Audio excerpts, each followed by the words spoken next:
Hola, ¿cómo están? Comenzamos con los videos de nuestro seminario La Revolución Urbana en Siria-Palestina. Antes de meternos en el tema del urbanismo en Siria-Palestina, necesitamos primero trabajar los conceptos de ciudad, de urbanismo y particularmente el de revolución urbana.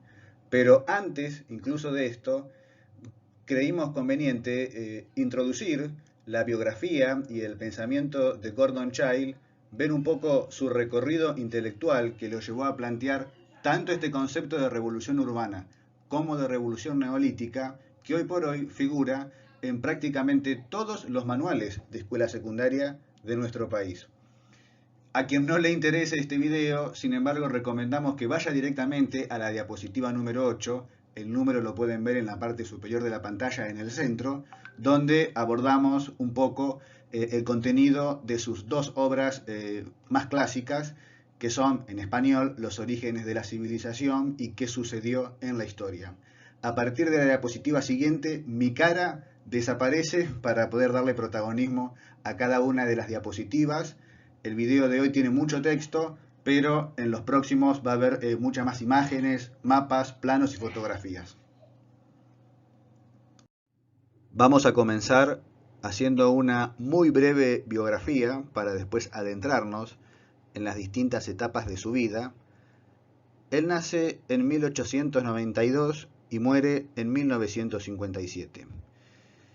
Durante su formación, fundamentalmente en la Universidad de Sydney, Australia, tiene la posibilidad de estudiar 2 años en Inglaterra durante la Primera Guerra Mundial, luego vuelve a Australia, donde participa activamente en la vida política de su país, pero luego, en 1922, vuelve a Inglaterra y a partir de esta fecha se va a dedicar de manera integral a la arqueología. En muy pocos años consigue un trabajo muy importante como profesor de arqueología en la Universidad de Edimburgo, Escocia, y luego de la Segunda Guerra Mundial ocupa el cargo nada más y nada menos que de director del Instituto de Arqueología en Londres, cargo que ocupa durante una década y al que renuncia en el año 1956. Vemos entonces que como arqueólogo ocupó prácticamente por 3 décadas cargos muy importantes en universidades reconocidas del mundo británico. Habíamos dicho que su juventud había estado marcada por una intensa actividad política vinculada al socialismo británico, con el cual había entrado en contacto durante su primera estadía en Inglaterra y con el cual estrechó los lazos cuando volvió a su país natal, a Australia. Todo esto se da en el marco de la Primera Guerra Mundial y en efecto Gordon Childe va a mantener una fuerte posición antibélica. En efecto, la Primera Guerra Mundial golpeó fuerte a los australianos, quienes participaron de manera activa, sobre todo en la famosa derrota británica en la batalla de Galípoli, frente al Imperio Otomano. En efecto, su primer libro nada tiene que ver con la arqueología ni con la prehistoria, sino justamente con la coyuntura política del momento. Una lectura atenta de esta obra nos muestra una visión pesimista por parte del autor con respecto al rol de las organizaciones obreras en la transformación de la sociedad capitalista. Luego de esta suerte de desencanto, Gordon Childe va a comenzar a dedicarse de manera integral, como decíamos, a la arqueología, abandonando su militancia política. Y es en el año 1925 donde saca su primera gran obra, cuyo éxito le vale después poder ser nombrado como profesor en la Universidad de Edimburgo. Esta obra se denomina El amanecer de la civilización europea, y en términos teóricos no vemos grandes aportes de su parte, pues reproduce mucho del discurso eurocéntrico predominante en aquel entonces, incorporando visiones que venían del campo de la prehistoria y de la antropología, como el peso del enfoque histórico-cultural y también del difusionismo cultural. Sin embargo, ya aparece aquí una idea que después va a profundizar en sus obras subsiguientes de que el origen de la civilización europea no estaba en el propio continente europeo, sino en la región del Cercano Oriente. En efecto, pocos años después va a sacar este otro libro que se llama The Most Ancient Near East y, bueno, otras obras en las que profundiza en la prehistoria de la región del Danubio y en la Edad del Bronce. Una cuestión que aparece en sus primeras obras, como era común también entre los intelectuales de aquella época, era la cuestión de la raza. Incluso le dedica un libro entero a una raza en particular, la de los arios.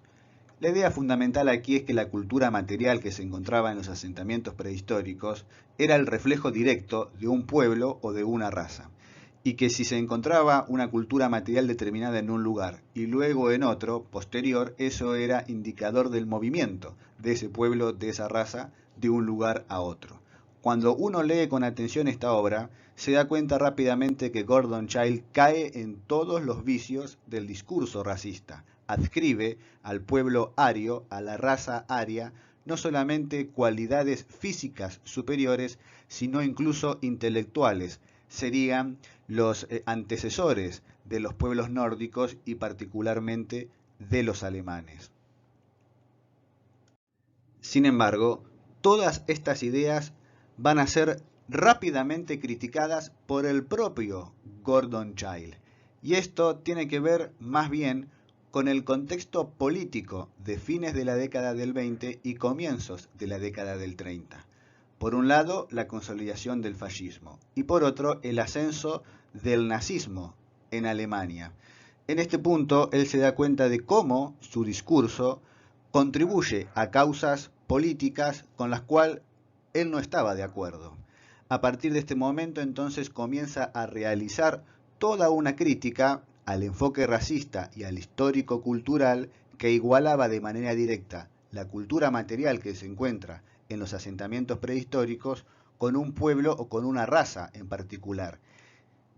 Asimismo, comienza a criticar esa diferencia entre pueblos o razas superiores e inferiores. Esto ya aparece en un artículo publicado en una prestigiosa revista académica llamada Antiquity a comienzos de la década del 30.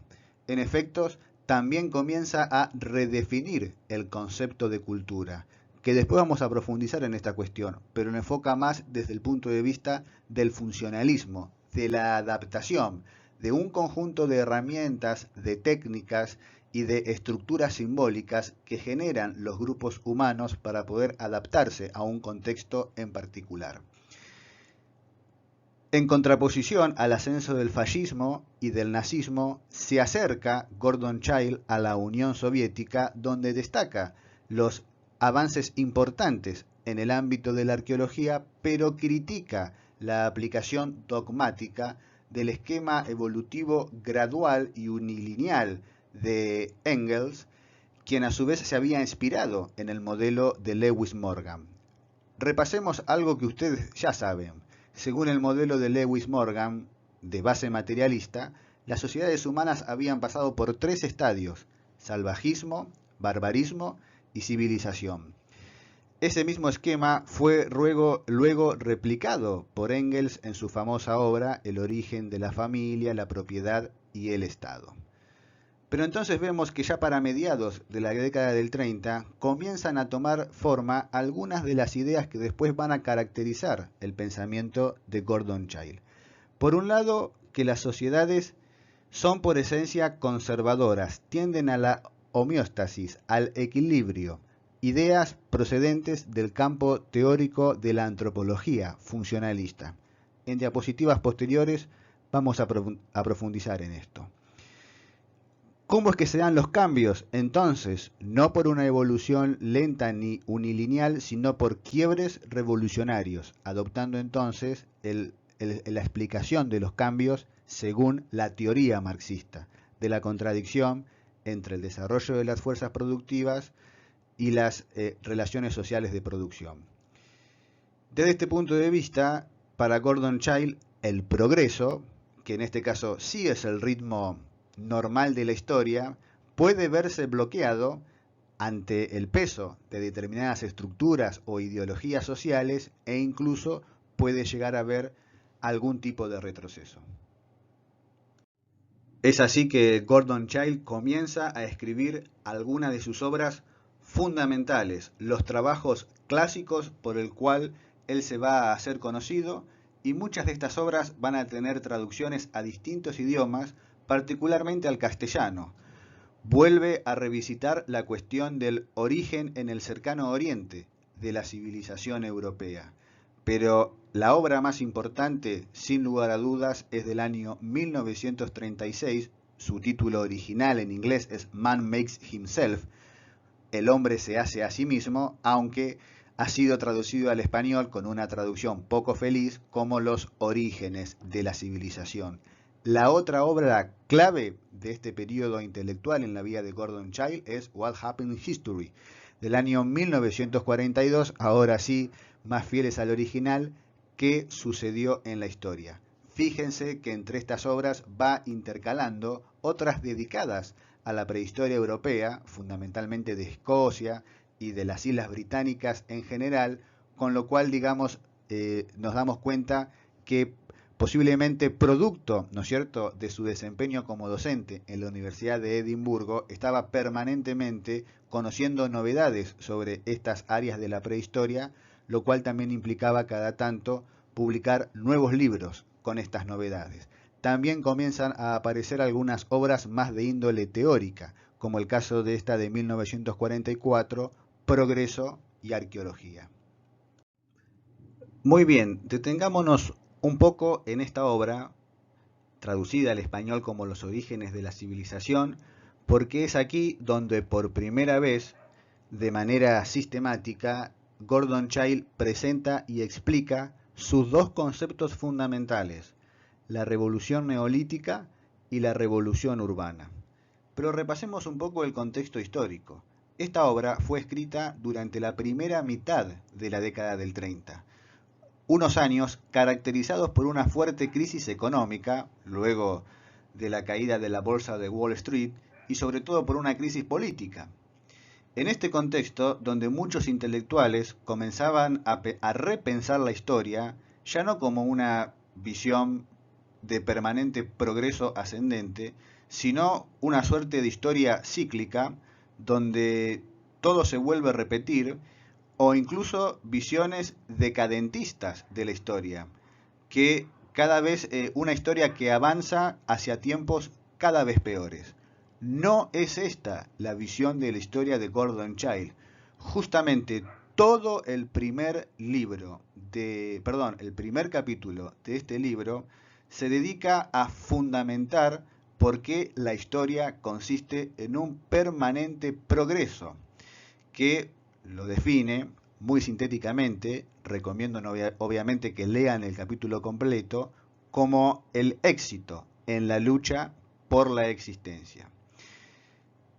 Que arrancando, digamos, con grupos humanos de pocos cientos de personas en el África durante el Paleolítico, termina ahora ocupando todo el planeta Tierra con miles de millones de personas. También en esta obra, Childe comienza a mencionar, ahora sí, de manera explícita, a Karl Marx, el padre fundador del marxismo, pero en lugar de hablar de materialismo histórico, prefiere hablar de historia realista. Esto es justamente lo que él trata de fundamentar en este capítulo número 1, que recomiendo, por favor, lean. Ahora bien, ¿cuál es el modelo a partir del cual Gordon Childe piensa estas grandes revoluciones de la prehistoria? El modelo es el de la revolución industrial del siglo XVIII. Y después, en distintas partes de la obra, podemos ver algunas ideas que muchas veces son pasadas por alto cuando se presenta al pensamiento de Gordon Childe y que sin embargo nos resultan de relativo interés. Un ejemplo es la crítica que él hace al evolucionismo tradicional. Esto lo podemos encontrar en la página 69. Recordemos que según el evolucionismo tradicional, los pueblos salvajes de la época contemporánea son iguales o muy parecidos a los pueblos salvajes de la lejana prehistoria. ¿Cuál es su opinión con respecto a esto? Cito textual. Se ha descrito a los salvajes contemporáneos como si vivieran actualmente en la edad de piedra. Abro aquí, una nota a pie de página. Recuerden el famoso libro de Marshall Salins, cuando, al hablar de estudios etnográficos de sociedades contemporáneas, de hablar sobre la economía de estas sociedades, titula a su libro como Economía de la Edad de Piedra. Ese tipo de ideas está discutiendo Gordon Childe. Continúo con la cita textual. En efecto, ellos no han progresado más allá de una economía de la Edad de Piedra. Pero esto no justifica la suposición de que los hombres de la Edad de Piedra, que vivieron en Europa o en el cercano Oriente hace 6.000 o 20.000 años, hayan observado la misma clase de normas sociales y rituales, hayan abrigado las mismas creencias o hayan organizado sus relaciones familiares de acuerdo con los mismos lineamientos de los pueblos modernos que se encuentran en un nivel comparable del desarrollo económico. Otra cuestión que aparece en esta obra, ya llegando casi al final, aclara un poco lo que comentábamos antes sobre esta visión de las sociedades como entidades que tienden a ser conservadoras. Cuando habla de los agricultores del Valle del Nilo o de Mesopotamia, el autor dice que podían producir fácilmente el excedente requerido. Cito textual: indudablemente deben haber producido lo suficiente por encima de sus necesidades inmediatas como para hacer frente a las malas temporadas. Pero, ¿por qué habían de producir más? Se dice que el hombre es un animal perezoso y que prefiere llevar una vida sencilla a disfrutar de los lujos conseguidos por el trabajo asiduo e incesante. La conquista pudo constituir ciertamente una manera de superar esta inercia natural. Y ahí comienza a meterse con el tema de la conquista, de la guerra de conquista. Vale decir, de la violencia armada, quizás como un motor de cambio en la historia de la lejana prehistoria y comienzos de la antigüedad. Con respecto a otro punto que marcábamos, el último capítulo de este libro se dedica de manera integral a la cuestión de la aceleración y la retardación del progreso. Y ahora sí, nos metemos un poco más en el concepto de revolución en la página 150.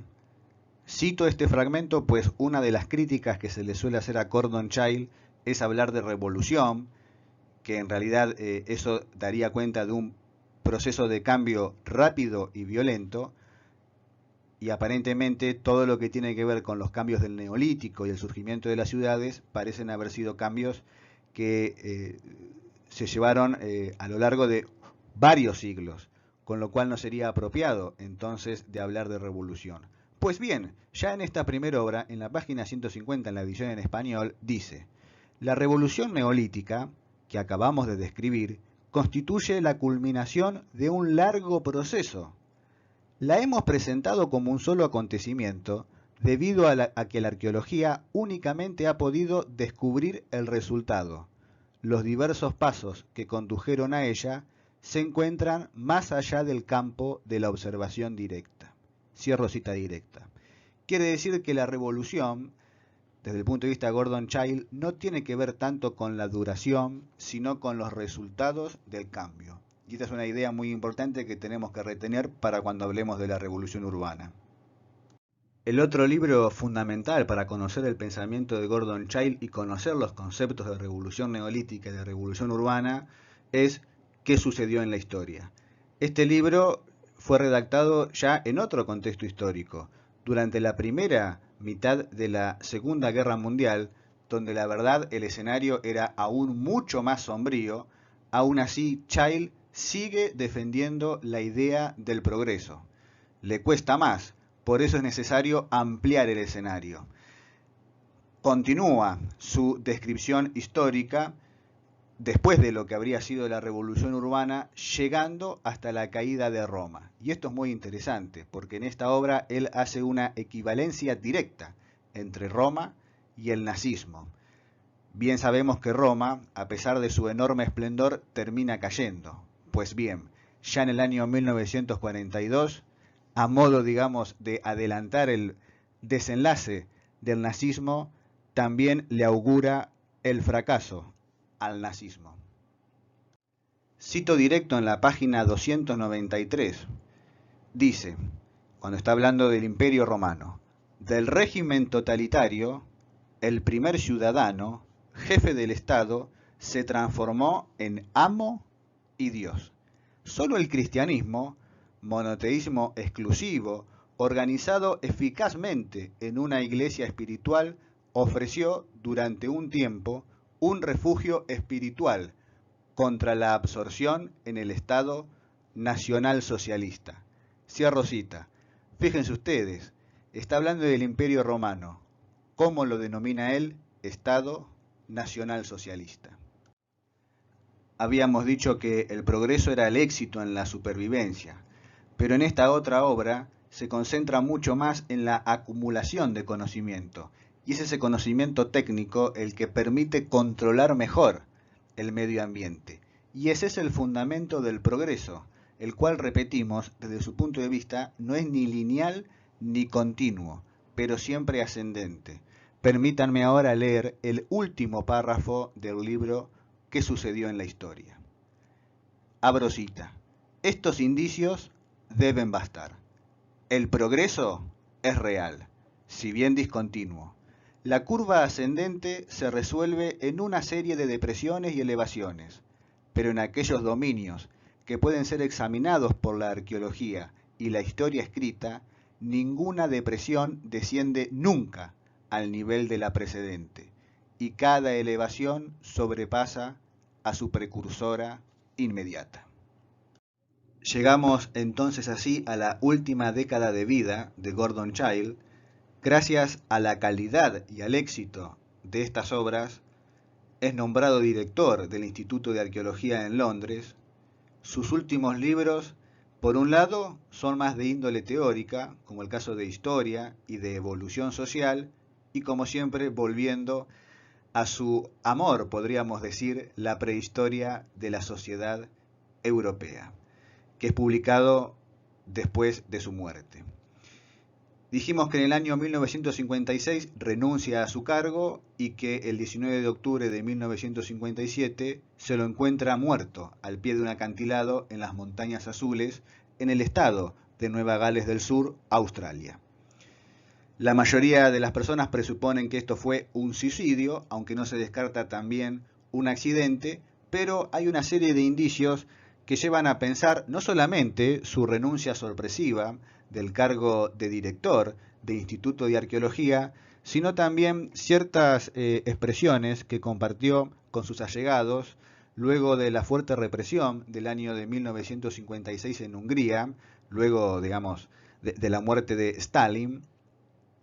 Y en lo que respecta, digamos, a su producción académica, hay un artículo que él escribe pocos meses antes de su muerte y que él titula Retrospectiva, una suerte casi de cierre que después va a ser publicado al año siguiente de vuelta en la prestigiosa revista Antiquity, donde dice que su contribución más útil y original ya fue realizada. No, digamos, no tiene más nada que aportar en lo que respecta a información. Sí puede contribuir un poco en lo que respecta a los conceptos y a los métodos. Muchos han tomado esto casi como una carta de despedida, lo cual entonces explicaría su aparente suicidio en el año 1957. Comparto ahora algunas reflexiones muy generales de lo que pudimos ver de la biografía y el pensamiento de Gordon Childe. Primero, una cuestión central, que los distintos cambios que se van produciendo en su pensamiento no solamente tienen que ver con un mayor conocimiento, con una mayor investigación, sino que tienen que ver también mucho por el contexto político e ideológico. Vaya a saber uno si el fascismo y el nazismo no se consolidaban a fines de la década del 20 y comienzo de la década del 30, si eso hubiese implicado que por ahí Gordon Childe seguía diciendo lo mismo con respecto al racismo, con respecto al enfoque histórico-cultural y la difusión cultural. La cuestión es que ese contexto político ideológico lo llevó a revisar sus propias ideas. Y es a partir de ese cambio donde comenzó a producir sus obras más importantes. Esto es muy importante. Quiere decir esto entonces que también a nosotros, como investigadores, a ustedes como estudiantes, muy posiblemente el contexto político e ideológico en el que viven, en el que vivimos, de manera directa o indirecta, termina afectando la forma que pensamos e incluso el pensamiento científico. Fíjense también que las primeras obras tienen que ver más con un aporte de información, de datos, mientras que los últimos son más de tipo de aporte teórico, de reflexión, ¿no? Visiones generales de la historia, como el mismo Gordon Childe habría escrito en ese artículo publicado de forma póstuma. Por otro lado, vemos como un investigador en particular articula distintas ideas procedentes de corrientes teóricas muy diversas, pero que en esa articulación se produce una síntesis que resulta en una propuesta original e innovadora. Desde ese punto de vista, entonces, no le tengamos miedo al eclecticismo, no al eclecticismo malo, sino al bueno, en el sentido de cómo hay ideas útiles en distintas corrientes de pensamiento, incluso en aquellas que en primera instancia nos pueden parecer antagónicas, totalmente distintas a lo que pensamos y a lo que creemos, pero que sumando, combinando, articulando, pueden surgir nuevas ideas que repercutan en el ámbito académico y generen entonces nuevo conocimiento. Creo que la vida de Gordon Childe y su obra bibliográfica refleja mucho de cómo se genera el conocimiento científico y qué relación guarda, repito, con el contexto político e ideológico de una época.